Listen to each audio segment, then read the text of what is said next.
하나님의 말씀을 시작하겠습니다. 우리 저번 시간에 이 만나의 교훈을 배웠습니다.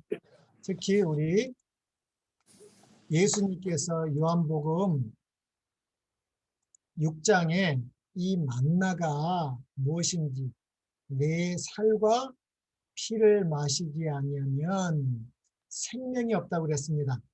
예, 그래서 이스라엘 백성에게 이 만나가 무엇을 의미하는지, 만나의 교훈이 주는 것이 무엇인지 기념하기 위하여 이 만나를 40년 동안 먹였을 뿐만 아니라 이 한 오멜 만나를 금 항아리에서 담아서 이 증거판 앞에 두어 간수하게 하라고 하였습니다. 이 교훈은 굉장히 중요한 것이죠. 이 증거판은 뭐예요? 이게 언약궤입니다. 십계명. 십계명이 들어있는 그 증거궤 안에 간수했습니다. 그래서 이 만나는 예수님을 예표한다고 그랬습니다. 예수님이 친히 말씀하셨죠. 이 만나는 예수님인데 이 만나는 어디에서 왔어요?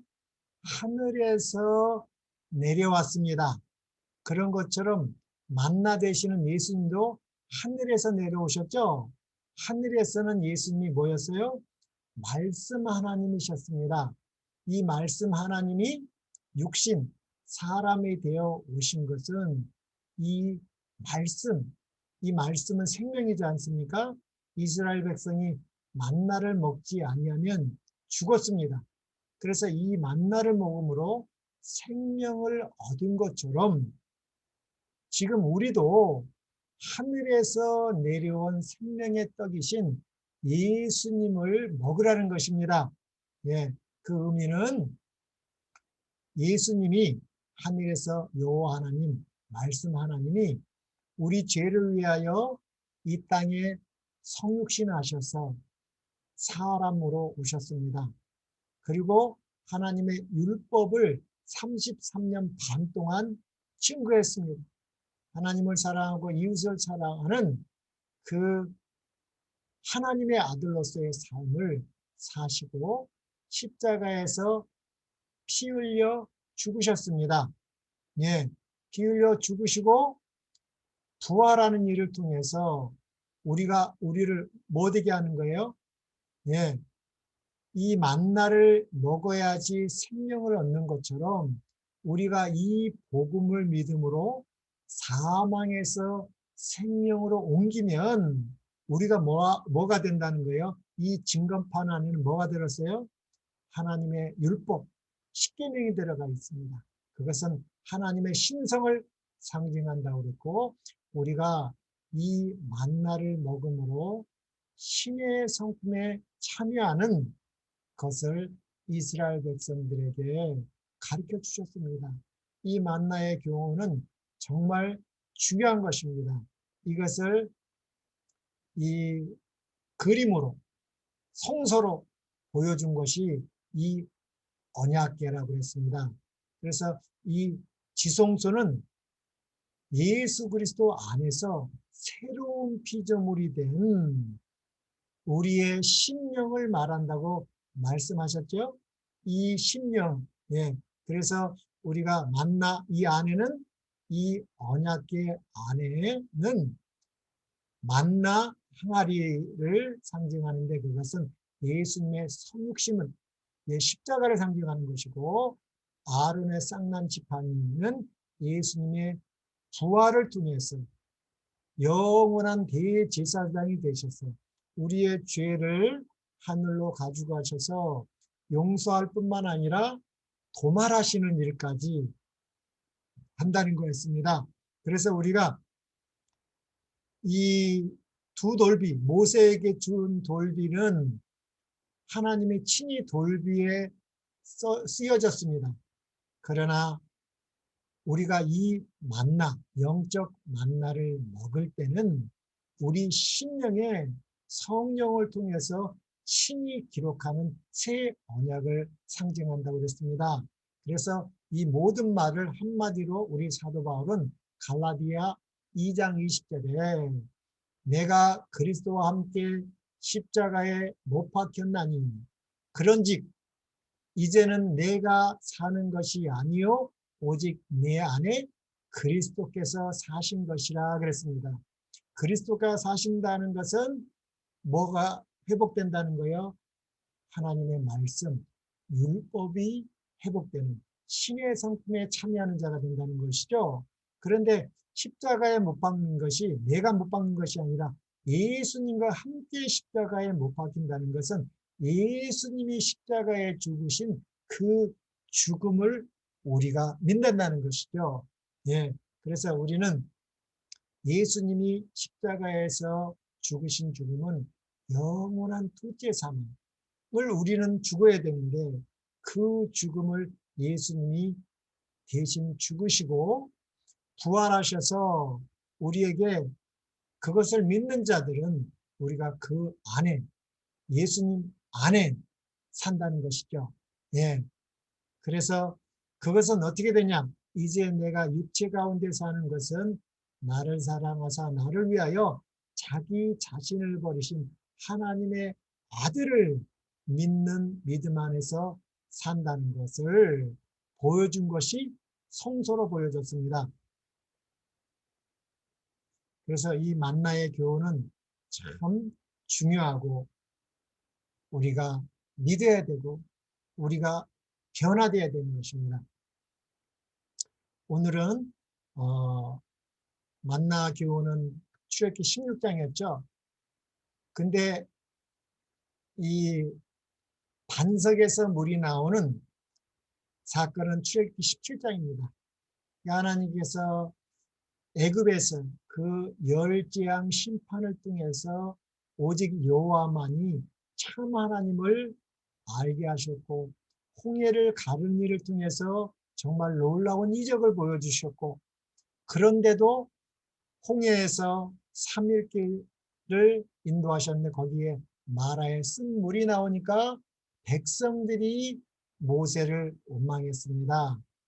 그리고 하나님께서 쓴물이 달게 하는 이적을 통해서 보여줬고 그런데 16장에는 그리고 15장에서 마라에서 모세를 통해서 하나님께서 약속하셨습니다.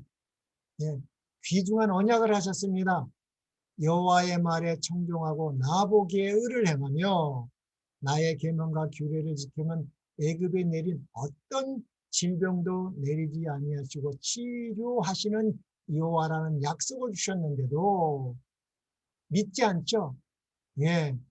그래서 이게 도대체 무엇인지 우리는 깨달아야 됩니다. 이스라엘 역사는 우리의 교훈을 위해서 기록되었다고 사도 바울이 말하고 있지 않습니까? 그리고 나서 출애굽기 16장은 이제 이스라엘 온 회중이 백성뿐만 아니라 지도자들까지도 모세를 원망하고 만나를 통해서 정말 하나님의 살아계심을 가리켰건만 또 조금 지나서 출애굽기 17장에는 또 물이 떨어졌다고 또 이렇게 대항하는 것입니다. 여기서 배울 교훈이 또 무엇인지 한번 살펴보겠습니다. 매 장마다 복음이 들어가 있습니다. 성경은 우리가 읽을 때 그냥 읽으라고 재미로 읽는 것이 아니라 그 장마다 영원한 복음이 들어있기 때문에 성경은 복음이라는 공식을 가지고 풀지 않으면 이해될 수도 없고 정말 재미없는 책입니다. 그러나 우리가 복음이라는 공식을 깨닫고 알고 있으면 어떤 성경에 대입을 하면 풀어지게 되어 있습니다. 그래서 이 복음이라는 공식을 가지고 출애굽기 17장 이 반석에서 물이 나온 사건에서 우리에게 교훈하시는 것이 무엇인지 또 살펴보겠습니다. 이 반석에서 물이 나오게 한 출애굽기 17장은 이제 그 신광야에서 루비딤이라는 곳에 이르렀습니다. 루비딤에 이르러서 장막을 쳤으나 백성이 마실 물이 없었어요. 그럼 어떻게 해야 되겠어요?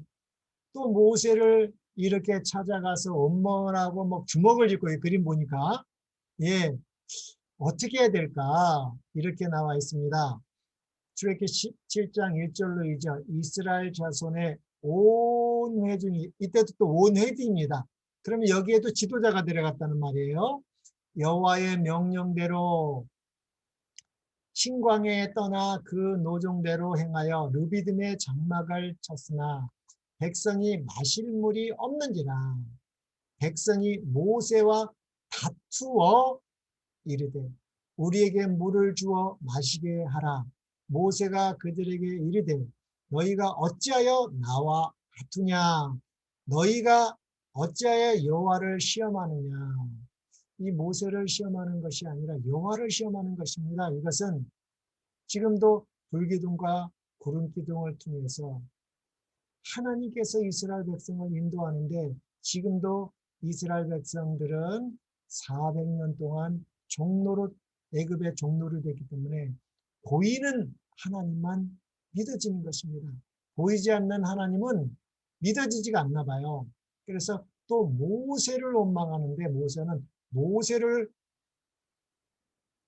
시험하는 것이 아니에요. 여호와 하나님을 시험한다고 말했습니다. 예. 그래서 모세는 기도했겠죠. 예. 여호와 하나님께서 이렇게 대답하십니다. 출애굽기 17장 6절 내가 호렙산에 있는 그 반석 위 거기서 내 앞에 서리니 너는 그 반석을 치라.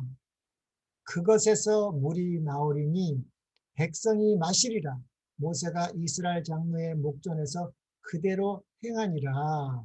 이때는 이 호렙산에 있는 반석에서 그 반석을 지팡이로 치는 거였습니다.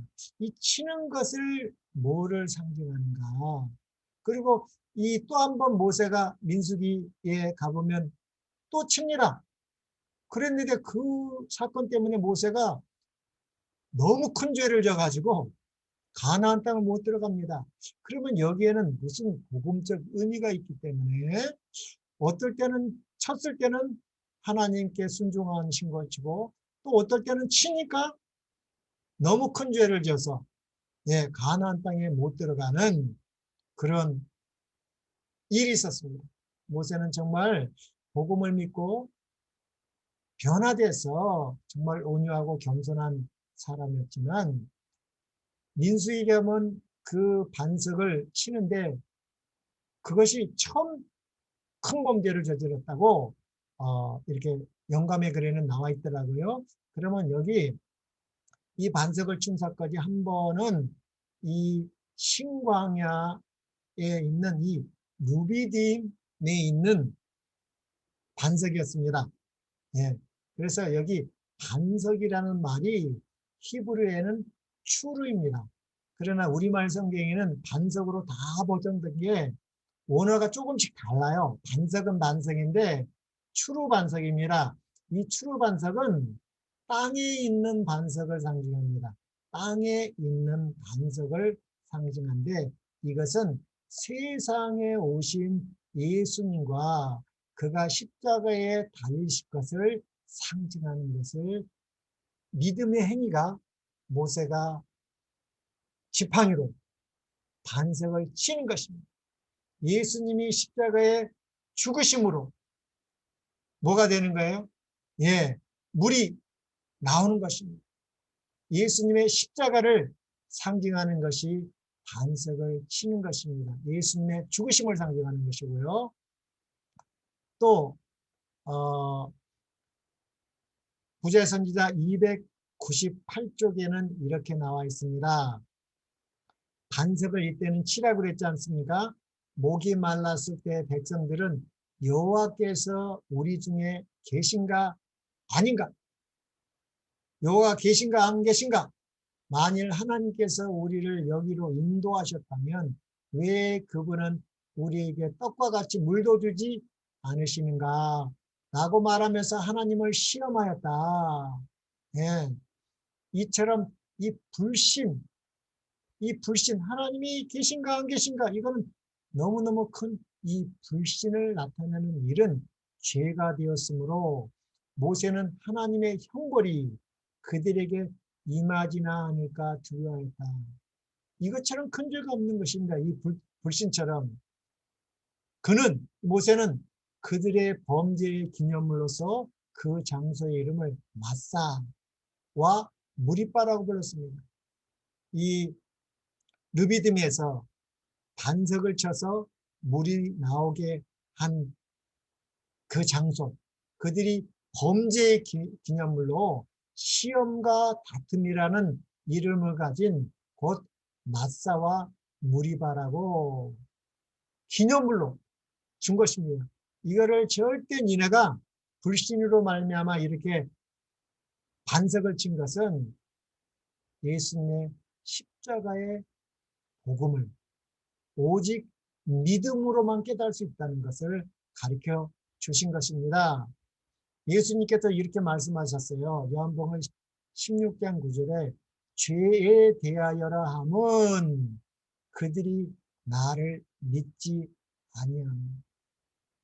이것이 성경이 말하는 근본적인 죄입니다. 이 불신, 이들이 이것을 믿지 않고는 절대 변화될 수가 없다는 것입니다. 신의 성품에 참여할 수 없는 것입니다. 이 반석을 치는 일이야말로 그것은 하늘에서 이 땅에 만나러 오셔서 십자가의 죽음을 상징하는 것입니다.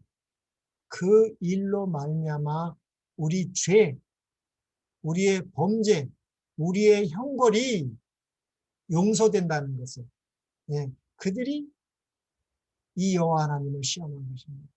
예, 그래서 그들의 범죄의 기념물로 마사, 시험, 무리바, 다툼이라고 그들에게 기억하도록 주신 것입니다. 또 한 번은 이렇게 나와 있죠.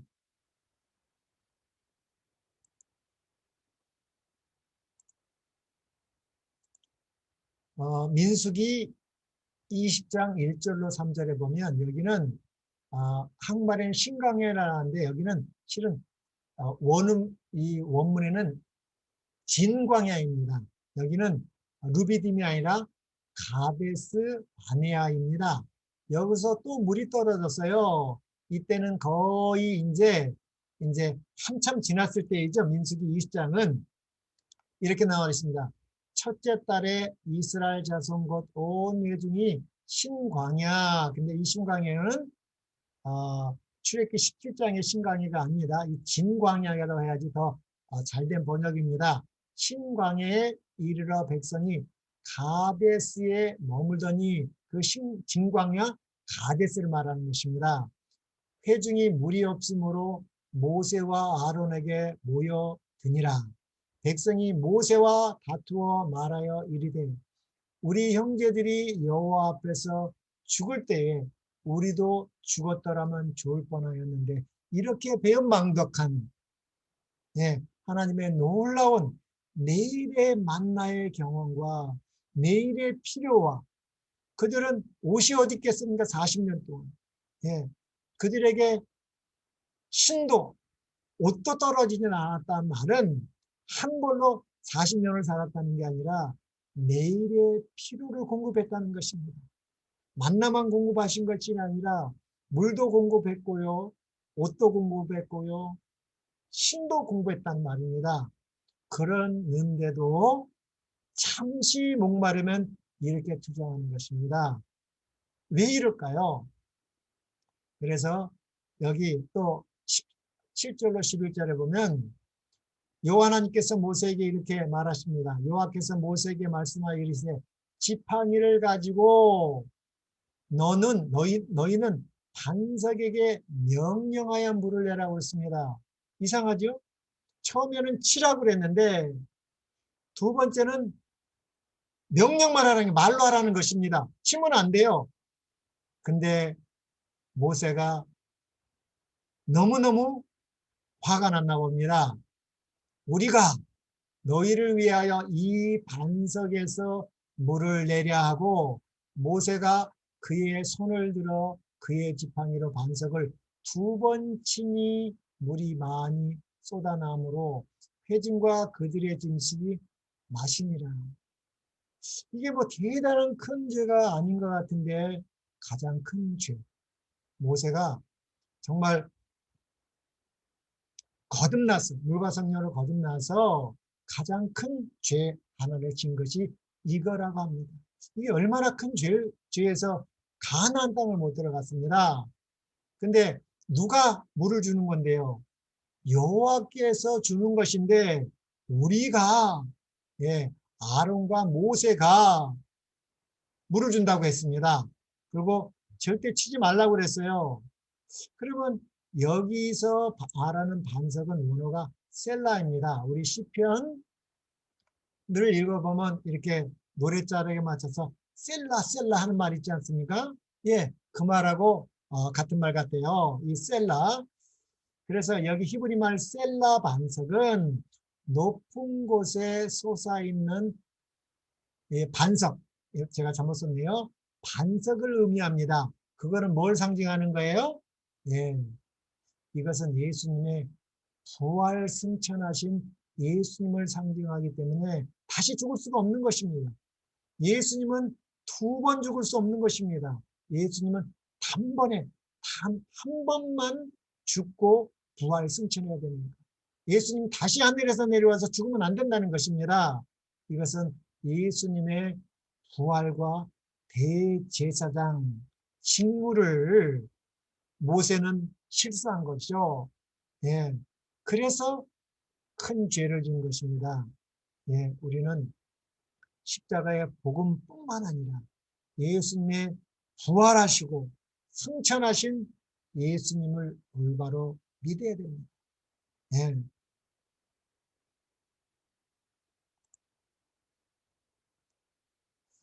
그리고 또 출애굽기 17장에 이 하나님의 놀라운 애굽에 행하신 그 놀라운 이적, 또 홍해를 갈리고 이 200만이나 되는 이스라엘 백성을 물을 먹이고 이 구름기둥 불기둥 여호와 하나님이 그것을 보여주고 있는데도 이 여호와 하나님을 두려워하지 않고 이스라엘 백성을 치는 자가 있었습니다. 그게 누구예요? 출애굽기 17장에 보면 이 아말렉입니다. 그러면 이 아말렉은 누구를 상징하며 이 아말렉은 어떻게 돼서 이렇게 하는가? 하나님께서 이스라엘 백성을 애굽에서 구원해서 바로 가나안 땅으로 갈 수도 있었습니다. 그러나 아브라함과 이삭과 야곱에게 약속하신 것처럼 이 가나안 땅과 이 애굽 땅에도 이 미디안 땅에도 하나님께서 죄가 관영하지 않았기 때문에 470년이라는 이 애굽에서 430년 또 광야에서 40년에서 470년이라는 은혜의 기간을 통해서 이 이방인들도 여호와 하나님을 창조주로 믿고 구주로 믿어서 저들도 구원하려고 했는데 이들은 벌써 은혜의 기간이 죄악이 관영이 찬 제일 먼저 이 아말렉 족속이었습니다. 그래서 더 이상 은혜를 베풀 수가 없는 거예요.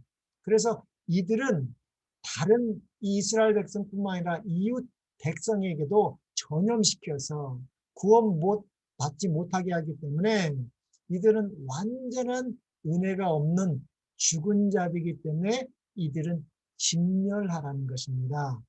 또 사울 왕에도 진멸하라고 그랬죠. 진멸하지 않아서 어떻게 됐어요? 이스라엘 백성이 바벨론에 잡혀가고 또 페르시아에 있을 때에 완전 멸망할 뻔했죠.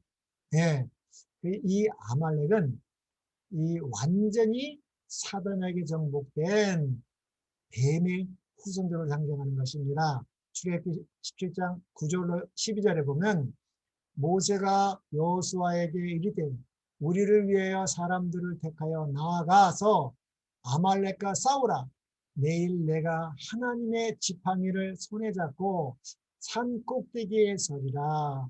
여호수아가 모세의 말대로 행하여 아말렉과 싸우고 모세와 아론과 훌은 산 꼭대기에 올라가서 모세가 손을 들면 이스라엘이 이기고 손을 내리면 아말렉이 이기더니 모세의 팔이 피곤하며 그들이 돌을 가져다가 모세의 아래에 놓아 그가 그 위에 앉게 하고 아론과 훌이 한 사람은 이쪽에서 한 사람은 저쪽에서 모세의 손을 붙들어 올렸더니 그 손이 해가 지도록 내려오지 아니한지라. 제가 이 그림을 찾으려고 노력했습니다. 이 그림이 어떤 그림은 모세가 이 지팡이를 두 손을 들고 있는 것 같고 어떤 데는 이 한 지팡이를 들고 한 손으로 들고 있는 거 봤는데 제가 여기에는 이 모세가 하나님의 지팡이를 손에 잡고 했는데 제가 이 영감의 글을 읽어보니까 이 오른손에 지팡이를 잡았다고 나오더라고요. 그래서 이 그림으로 바꿨습니다. 그래서 이 손을 든다는 것이나 이 아론이나 훌이 이렇게 도와주는 이것이 영적 의미가 무엇인지 우리는 깊이 이 말씀을 상징해야 되고 이 싸움은 아말렉과 싸움이 아닌 것입니다. 이 아말렉은 이스라엘 백성이 많이 않습니까?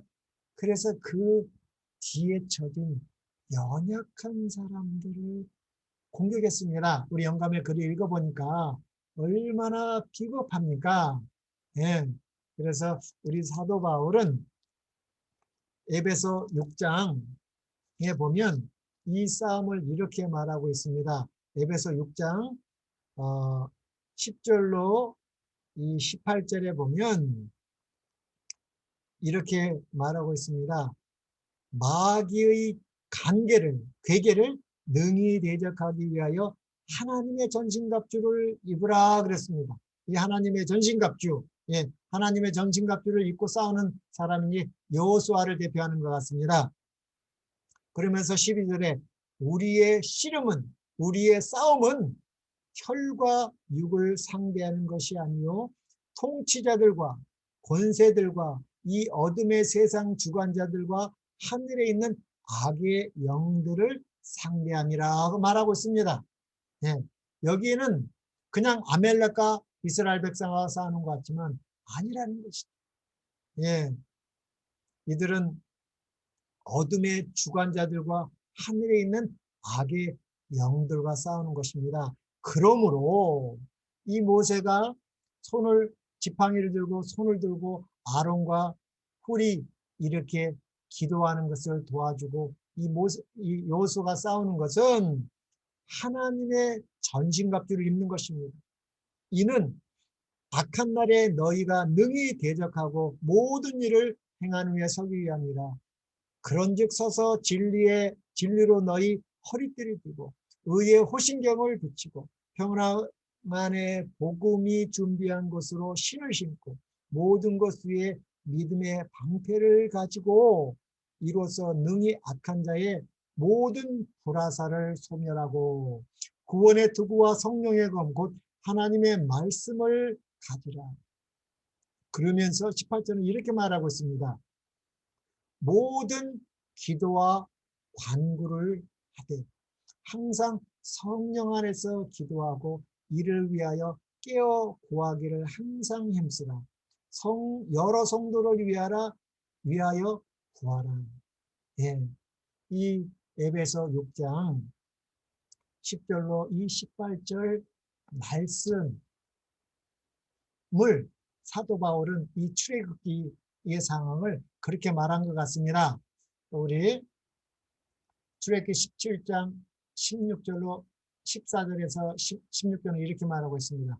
여호와께서 모세에게 이르시되 이것을 책에 기록하여 기념하게 하고 여호수아의 귀에 외워 들리라. 내가 아말렉을 없이하여 천하에서 기억도 못하게 하리라. 모세가 제단을 쌓고 그 이름을 여호와 여호와 니시, 여호와의 승리의 깃발이라는 것이요. 하고 이르되 여호와께서 맹세하기를 여호와가 아말렉과 더불어 대대로 싸우리라 하셨다 하였더라. 그래서 누가 싸우는 거예요?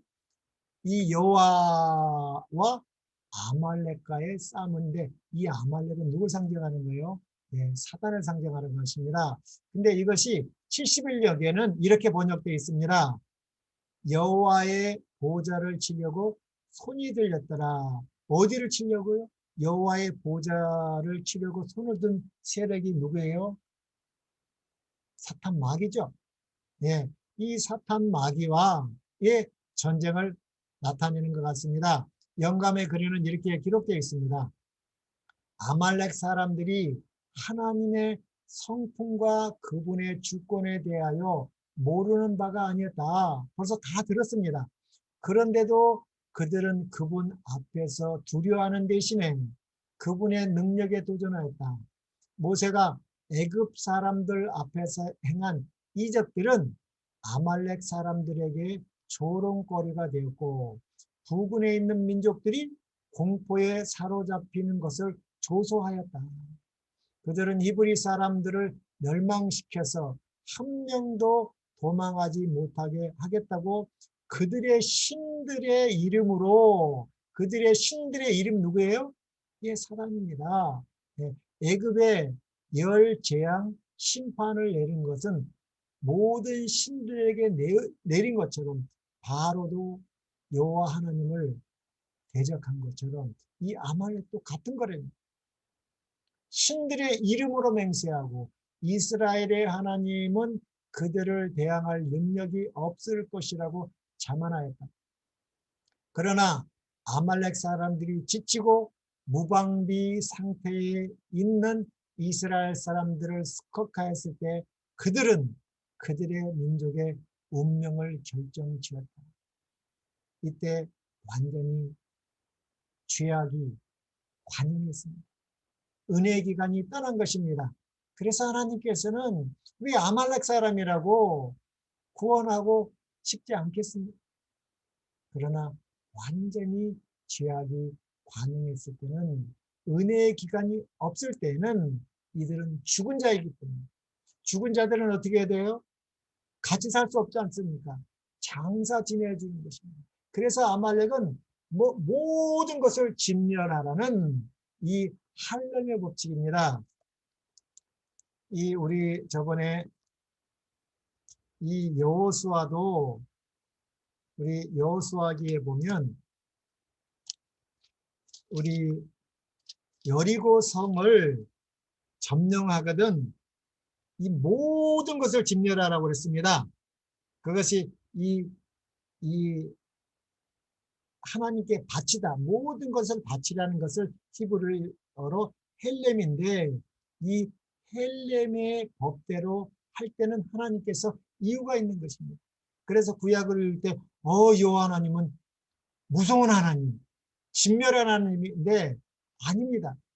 우리가 복음적 의미를 올바로 깨달아야 되는 것입니다. 그래서 이 여호수아가 여리고성을 점령했을 때 모든 것을 진멸하고 그 물건들은 다 하나님께 전리품으로 바치라고 그랬는데 아간이 이 바벨론 외퉁가를 훔쳤죠. 그래서 죽었습니다. 예, 이게 헬림의 법칙인 것처럼 이거는 하나님이 아말렉 족속만 싫어해서 미워해서 그런 것이 아닙니다. 예, 복음적 차원에서 우리가 이해해야 되고 또 우리가 여호수아에 갔을 때 이 헬렘에 대해서 또 다시 한번 시간이 되면 공부를 하겠습니다. 그리고 이제 출애굽기 18장에 가면은 이 교회와 국가의 조직에서 필요한 이 통치제도를 이 모세가 한 것이 아니라 이 모세의 장인어른 이드로가 방문합니다. 예, 여호와 하나님께서 애굽의 큰 이적을 통해서 이스라엘 백성을 구원하고 또 이 모세가 살던 이드로 집 가까이에 왔을 때 이 모세의 장인 미디안 제사장 이드로가 모세에게 옵니다. 예, 이 장인어른만 오는 것이 아니라 모세의 아내 시보라와 두 아들도 같이 갑니다. 처음에는 모세가 이 아내와 두 자녀를 데리고 애굽에 가려고 장인어른에게 부탁했죠. 그러나 이제 그 여호와의 사자가 모세를 할례 때문에 죽이려고 하고 나서 이 일이 굉장히 이제 어려운 일이라는 깨달고 돌려보냈습니다. 같이 간 것이 아니라. 그래서 이제 이 장인어른이 아내와 두 아들을 돌려보내고 이 미디안 제사장이면서도 하나님을 신실하게 믿은 사람이었습니다. 그리고 이 미디안의 왕이었기 때문에 참 이런 통치 체제를 잘 알고 지혜로운 사람이었습니다.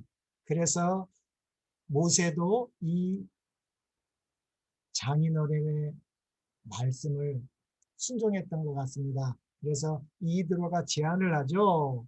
모세가 아침부터 이 200만이나 되는 사람들을 재판하느라고 너무 힘들게 하니까 이 이드로가 이렇게 대답합니다. 출애굽기 18장 17절에 보면 모세의 장인이 그에게 이르되 내가 하는 것이 옳지 못하도다. 너와 또 너와 함께한 이 백성이 필경 기력이 쇠하리니 이 일이 내게 너무 중함이라 내가 혼자 할 수 없음이라. 이제 내 말을 들으라.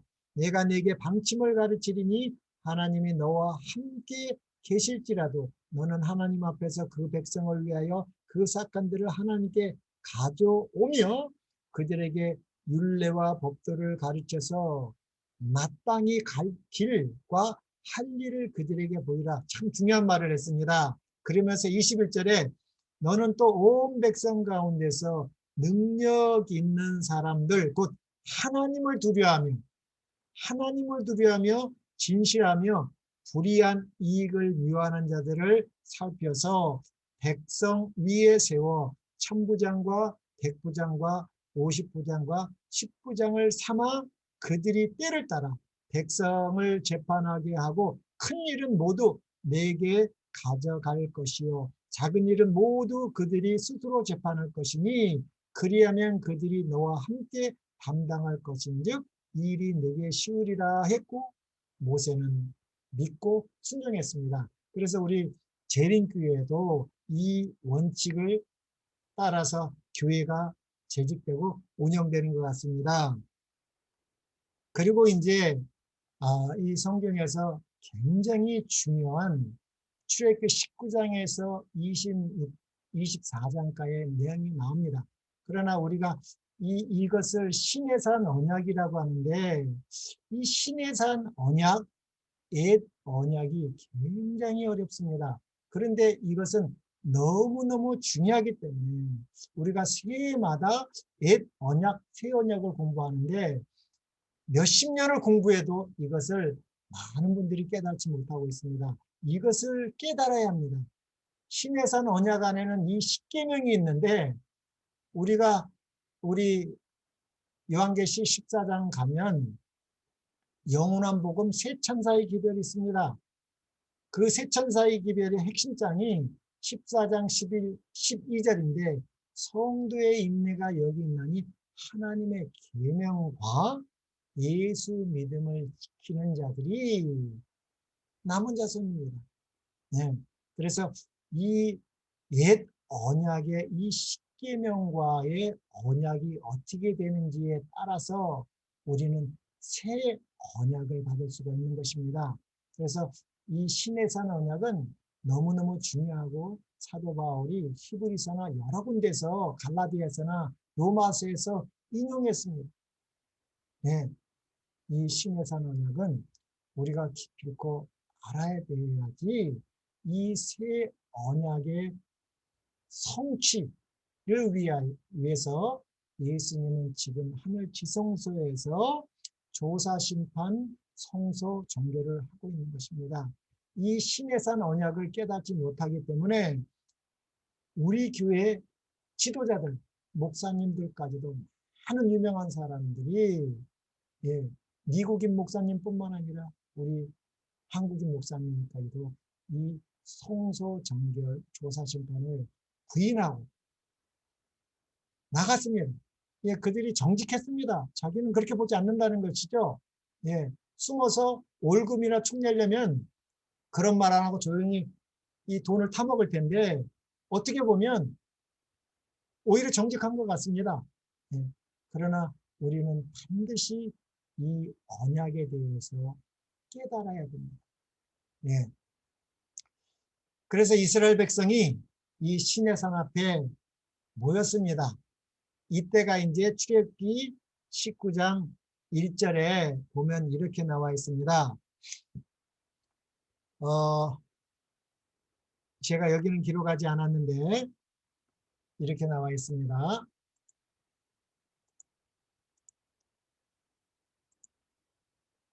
우리 개정판하고 개역판하고 이 성경이 조금 내용이 다릅니다. 그래서 먼저 개역 개정으로 먼저 읽어드리겠습니다. 이스라엘 백성이 시내산 앞에 이제 도착했어요. 이스라엘 자손이 애굽 땅을 떠난 지 3개월이 되던 날, 3개월이 되던 날, 그러니까 3개월이 되던 날은 며칠이에요? 1월 15일 날 떠났으니까 2월 15일, 3월 15일, 4월 15일로 그 정도 되는 것 같아요.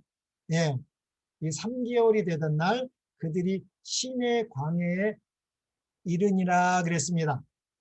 그래서 이 3개월이라는 히브리 원문을 보면은 이렇게도 번역할 수가 있고 또 개역 한글에 나와 있는 대로 이렇게도 번역하고 있습니다. 이스라엘 자손이 애굽 땅에서 나올 때부터 제3월 곧 그때에라고 했습니다. 제3월 그때라는 것은 3월 1일 말하는 것입니다. 그들이 시내광야에 이르렀더니 이것이 성경적으로 저는 맞다고 생각합니다. 왜냐하면 우리 70인 역에도 이렇게 번역한 것 같고 또 이스라엘 백성도 뭐 이렇게 문서에 보면 이렇게 말하고 있는데 그들은 실제로 이 모세의 성소, 이 예배 이런 걸 다 역사적으로 배워왔기 때문에 저는 이것은 맞다고 생각하는 것입니다. 왜냐하면 하나님께서 십계명을 반포한 날이 3월 5일에서 6일인데 그것이 하나님의 왕국이 세워진 성령을 받는 날입니다. 그 십계명을 받음으로 말미암아 하나님의 뭐가요? 나라가 형성되는 걸 상징하기 때문에 우리가 절기를 보면 1월 14일은 6월절, 그리고 1월 15일에서 21일까지는 무교절, 그리고 1월 16일, 14일, 15일, 16일에는 초실 유제절인데 이날은 메시아의 부활을 기념해서 흔들어 지키는 것입니다.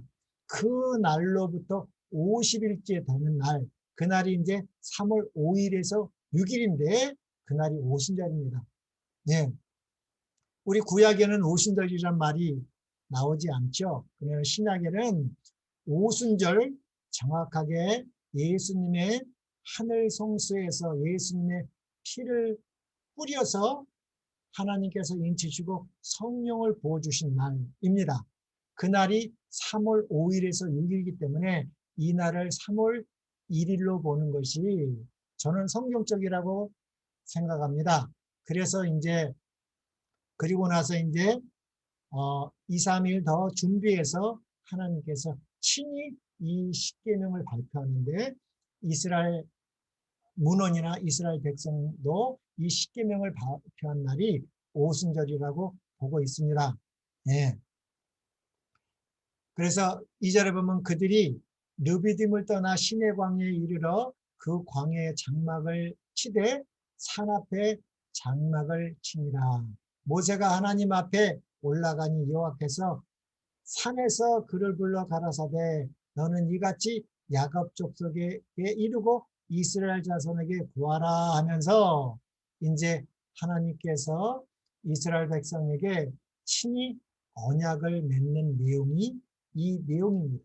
이것은 상당히 중요한 내용이니까 이것을 시내산 언약이고 이 시내산 언약 안에 무슨 내용이 들어있는지 이제 20장, 21장, 22장, 23장까지 그것을 풀어놓습니다. 그리고 나서 24장에서는 친히 이 언약의 비준을 하는데 비준을 어떻게 해요? 피로 합니다. 이때는 짐승의 피를 취해서 이 언약서에 피를 뿌리고 이스라엘 백성에게도 피를 뿌려서 언약, 이 시내산 언약이 바로 비준됩니다. 그래서 그것을 옛 언약, 첫 번째 언약이 됩니다. 그러면 이 시내산 언약, 첫 옛 언약이 왜 주어졌습니까? 그러면 하나님께서는 이 언약을 먼저 주셨을까? 실은 아닙니다. 하나님께서는 이 시내산 언약, 이 옛 언약을 먼저 주신 것이 아니라 하나님께서는 창세기 3장 15절에 이 여자의 후손이라는 은혜의 언약을 먼저 주셨습니다. 이것이 그러니까 창세기 3장 15절을 깨달아야지만 출애굽기 19장에 주신 시내산 언약을 이해할 수 있는 것입니다. 네. 내가 여호와 하나님께서 너 뱀으로 사단으로 여자와 원수가 되게 하고 너의 후손도 여자의 후손과 원수가 되게 하리니 여자의 후손은 누구예요? 예, 메시아 되시는 그리스도시죠. 내 머리를 상하게 할 것이요 너는 이 뱀은 사단은 그의 발꿈치를 상하게 할 것이라고 그랬습니다. 그래서 이것은 예수님의 일시적인 상처의 십자가를 상징하는 것이죠. 그리고 여자의 뱀의 머리를 상한다는 것은 예수님의 부활과 승천과 대제사장 직무를 통해서 사단이 완전히 멸망할 것을 약속하신 이것을 은혜의 언약이라고 그럽니다. 이것을 은혜의 언약이라고 그러는데 이것은 아담이 선악을 알게 하는 나무를 먹음으로 우리 고린도전서 15장 22절이 이것입니다. 아담 안에서 모든 사람이 죽었다는 것입니다. 아담 안에서 모든 사람이 죽었기 때문에 창세기 3장 15절에 그 은혜의 언약을 주신 거고 창세기 6장에 보면 모세가 하나님의 눈에서 그 은혜를 봤다는 것입니다. 그래서 이 노아나 에녹이나 특히 우리 믿음의 조상 아브라함과 이삭과 야곱에게 이 은혜의 언약을 주셨습니다. 이 은혜의 언약을 왜냐하면 아담 안에서 다 죽었기 때문에 우리가 다시 살아나려면 마지막 아담이신 예수 그리스도 안에서 다시 살아나야 됩니다. 그것이 새 언약인 것입니다. 그래서 이 은혜의 언약을 먼저 줬죠. 이 창세기 3장 15절을 하나님께서는 먼저 주셨는데 왜 이 창세기 3장 15절을 둘째 언약이라고 그러고 새 언약이라고 하면은 언약은 먼저 주었지만 비준이 두 번째입니다. 시내산 언약은 짐승의 피준으로 바로 비준이 됐기 때문에 그것을 첫 언약, 옛 언약이라 하고, 발표는 창세기 3장 15절이 발표했지만 예수님의 십자가의 피로 흘렸을 뿐만 아니라 흘리고 끝난 것이 아닙니다. 부활하셔서 그 피를 하늘 성소에 뿌렸을 때에 비준이 된 것입니다. 그 비준된 결과로, 비준됐다는 결과로 하나님께서 성령을 사도행전 2장에 오순절날 성령을 부어주셨습니다. 그래서 그 성령이 부어졌다는 것은 우리 죽은 마음이 이 지성소가 언약궤로 변했다는 거예요. 그 안에 만나, 항아리, 아론의 쌍난 지팡이, 또 뭐가 들어갔었어요? 두 돌비가 있는 것처럼, 표상적으로 있는 것처럼 성령의 침례를 받고 성령께서 우리 심령을 새롭게 하여 우리 심령이 신의 상품이 참여하게 된다는 것을 보여주는 것입니다. 그렇기 때문에 이 은혜의 언약인 이 새 언약은 예수님의 피로 비준되었기 때문에 이것을 둘째 언약, 또 새 언약이라고 하는 것입니다. 그리고 또 이스라엘 백성이 두 번 구원받습니다. 한 번은 어디서 구원받아요? 애굽에서 구원받은 것은 옛 언약이라고 하고, 또 한 번 구원받는 것이 어디예요? 바벨론에 또 잡혀가죠. 그래서 바벨론에서 나오라는 것입니다. 그것이 새 언약이고, 또 그것이 요한계시록 14장에는 영원한 복음 이 세 천사의 기별에서 둘째 천사의 기별이 뭡니까? 바벨론은 무너졌다는 것입니다. 이것이 복음적으로 연결이 된 것입니다. 이 바벨론에서 나와서 뭐 하라고요? 성소 회복하라는 것입니다. 성서 종교를 통해서 성소 회복하는 것처럼 우리도 이 세 천사의 기별을 성소 정결 조사 심판이라고 합니다. 그래서 우리 이 셋째 천사의 기별이야말로 우리 선지자께서도 엘렌 화이트께서도 이것을 믿음으로 만난 새 언약이 성취가 되는 것입니다. 이 언약을 깨달은 자들이야 많이 이 영원한 복음을 땅끝까지 증거하는 남은 자손 14만 4천이라고 말씀하신 것이고요. 그래서 우리는 이 신의 산 언약을 잘 깨달아야 되죠. 그래서 이 아담에게, 실은 이게 사단에게 말한 것인데 아담과 그의 아내도 듣고 있었죠. 이것을 명심했고, 또 누구에게? 아벨과 가인에게 가르쳤지만 가인은 받아들이지 않았습니다. 그리고 오히려 아벨을 죽였고, 그 다음에 셋에게 전가됐고, 또 셋은 쭉 누구예요? 에녹에게. 에녹은 쭉 누구에게요? 노아에게. 그리고 우리 믿음의 조상, 핵심은 이 아브라함과, 믿음의 조상 아브라함과 이삭과 야곱에게 이 새 언약이 증거됐고 순종하기를 바랐습니다. 예. 그러나 이 아브라함의 후손들이 이 새 언약을 잊어버리고 이방인들과 결혼해서 결국은 이 새 언약을 성취 못하고, 그런 계기를 통해서 이스라엘 백성이 다 어디로 내려갔어요? 애굽으로 종노릇 한 것입니다. 그래서 하나님께서는 이 복음을 애굽뿐만 아니라 애굽에 있는 애굽 사람들뿐만 아니라 미디안 사람, 가나안 사람들까지도 사람들에게도 이 복음을 증거하기를 원하셨습니다. 그래서 이들이 이것을 잘 깨닫고 이 새 언약을 증거해서 요 하나님만이 참 하나님을 믿게 하기 위하여 하나님께서는 이것도 허락하셨습니다. 그러나 430년 동안이라는 애굽의 종노릇 하는 일을 통해서 이 새 언약과 하나님의 율법과 계명을 다 잊어버렸습니다. 그러나 하나님께서 아브라함과 이삭과 야곱에게 약속하신 이 은혜의 언약을 기억하시고 이스라엘 백성이 고통 가운데에서 기도하고 울부짖었을 때 하나님께서는 그들을 출애굽하신 것이죠. 그래서 이 옛 언약을 주신 이유는 새 언약을 받을 수 있는 준비시키는 것입니다. 그래서 시험하시는 것입니다.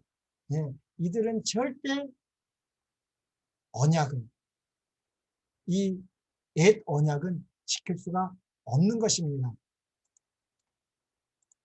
그래서 옛 언약을 잊고 오늘은 여기까지 해야 될 것 같습니다. 출애굽 19장 4절로 8절. 나의 애굽 사람에게 어떻게 행하였은가? 내가 어떻게 독수리 날개로 너희를 업어 내게로 인도하였음을 너희가 보았느니라. 세계가 다 내게 속하였나니 너희가 내 말을 잘 듣고 내 언약을 지키면 너희는 열국 중에 내 소유가 되겠고 너희가 내게 대하여 제사장 나라가 되며 거룩한 백성이 되리라. 그래서 어떻게 했어요?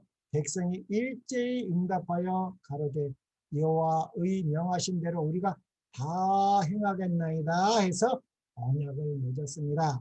그래서 여호와 하나님만이 통치자, 왕으로 언약을 맺었고 그 일을 통해서 이스라엘 백성은 하나님의 신민이 되는 이 언약을 맺었죠.